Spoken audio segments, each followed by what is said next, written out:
গরমের এই সময় এমন একটা দুর্দান্ত ডালের রেসিপি তোমাদের সাথে শেয়ার করব, যেটা নিরামিষ দিনে খাও বা আমিষ দিনে খাও, খেতে দারুণ লাগে। এই ডাল দিয়ে পুরো ভাত খাওয়া যাবে এমন একটা ডালের রেসিপি। বানানো খুবই সহজ, যে কেউ বানিয়ে নিতে পারবে, আর যাকে এই ডাল খাওয়াবে তার মুখে লেগে থাকবে এই ডালের স্বাদ। চলো দেখে নেওয়া যাক আমার আজকের রেসিপি। আজকে আমি তোমাদের সাথে অড়হর ডালের একটা রেসিপি শেয়ার করব। তো প্রথমে আমি এখানে নিয়েছি 100 গ্রাম অড়হর ডাল। এই ডালটা কিন্তু এখন আমি ধুইনি, কাঁচা অবস্থাতে এই ডাল প্রথমে একটু কড়াইতে ভেজে নিতে হবে, নালে অড়হর ডালের যে ফ্লেভারটা আছে এতে তুমি যেই মশলাই দেবে না কেন ডালের স্বাদ ম্লান হয়ে যাবে। তাই প্রথমে কাঁচা অবস্থাতে এই ডালকে 2 মিনিটের মতন ভেজে নিতে হবে, যেমন করে আমরা মুগ ডাল বানানোর সময় মুগ ডাল আগে ভেজে নিই। খুব লাল করে ভাজার দরকার নেই, হালকা একটু ভাজবে, তাতে কিন্তু খুব সুন্দর একটা গন্ধ আসবে। এবার এই ডালের মধ্যে জল দিয়ে খুব ভালোভাবে এই ডাল ধুয়ে এই ডাল অন্ততপক্ষে কিন্তু আধা ঘন্টা আগে ভিজিয়ে রাখতে হবে, তাহলে ডাল গুলতে কিন্তু কোনো অসুবিধা হবে না। চাইলে তোমরা বেশিক্ষণ এই ডাল ভিজিয়ে রাখতে পারো। আমার ডাল অনেকক্ষণ ভেজানো ছিল। এবার আমি জল ঝরিয়ে এই ডাল নিয়ে নিচ্ছি একটা প্রেশার কুকার, আর এই ডাল এই প্রেশার কুকারের মধ্যে দিয়ে দিচ্ছি। অড়হর ডাল যদি কড়াইতে রান্না করো সময়টা কিন্তু অনেকক্ষণ লাগবে, তাই বেস্ট উপায় হচ্ছে এটাকে প্রেশার কুকারে হুইসেল দিয়ে দেওয়া। এই ডালের মধ্যে দিয়ে দিচ্ছি কিছুটা সজনের ডাঁটা। তুমি কিন্তু এর মধ্যে অনেক রকম সবজি অ্যাড করে দিতে পারো, তো আমি এখানে সজনে দিয়েছি। এখানে দিচ্ছি কিছুটা পরিমাণে কাঁঠালের বিচি বা বীজ, তোমরা চাইলে কিন্তু এখানে কাঁঠাল ডুমো ডুমো করে কেটেও দিতে পারো। আর দিচ্ছি আমটা কিন্তু অপশনাল, যদি দিতে না চাও, টক খেতে না চাও তাহলে দেবে না, আম ছাড়াও কিন্তু এই ডালটা খুব ভালো লাগে। দিচ্ছি স্বাদ মতন 1 চামচ নুন, আর দিচ্ছি সাথে 2টো কাঁচা লঙ্কা দিয়ে এবার দিয়ে দিচ্ছি জল। জলের পরিমাণটা কিন্তু এখানে খুব ইম্পর্টেন্ট। জলটা এমন করে দেবে যেন ডালটা নিচে থাকে, খুব একটা যেন ওপরে জল না থাকে, তাহলে কিন্তু প্রেশার কুকারের থেকে বাইরে জল চলে আসবে। আর যদি এইভাবে জল দিয়ে করো তাহলে কিন্তু প্রেশার কুকারে বাইরে আসবে না, ডালটাও ভালো সেদ্ধ হবে। ডাল আমি সেদ্ধ করে নিয়েছি। এবার আমি ফোড়ন দেওয়ার জন্য কড়াইতে নিয়েছি সর্ষের তেল। এর মধ্যে দিলাম প্রথমে 2টো শুকনো লঙ্কা ফোড়ন, সাথে দিচ্ছি 1/2 চামচের মতন গোটা জিরা। ফোড়ন প্রথমে 2 সেকেন্ডের মতন একটুখানি ভেজে নিচ্ছি।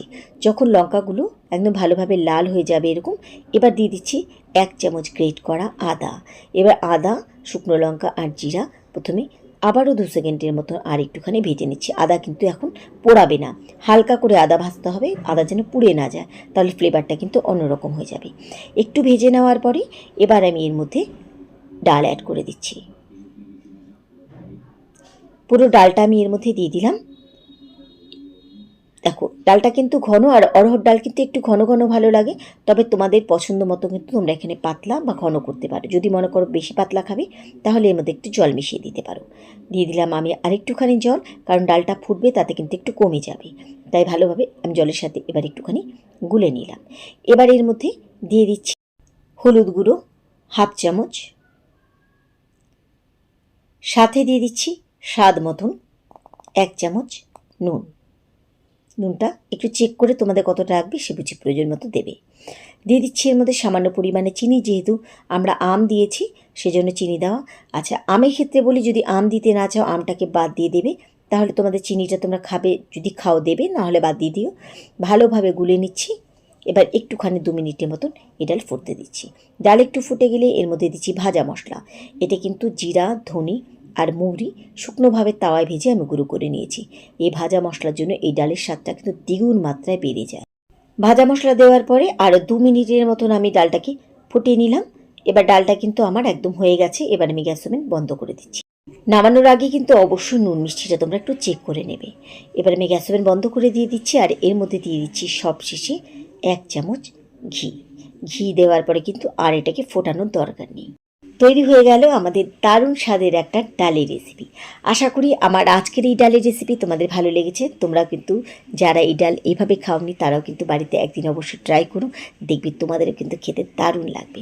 কেমন লাগলো আমার আজকের রেসিপি তোমরা কিন্তু অবশ্যই কমেন্ট করে জানাবে।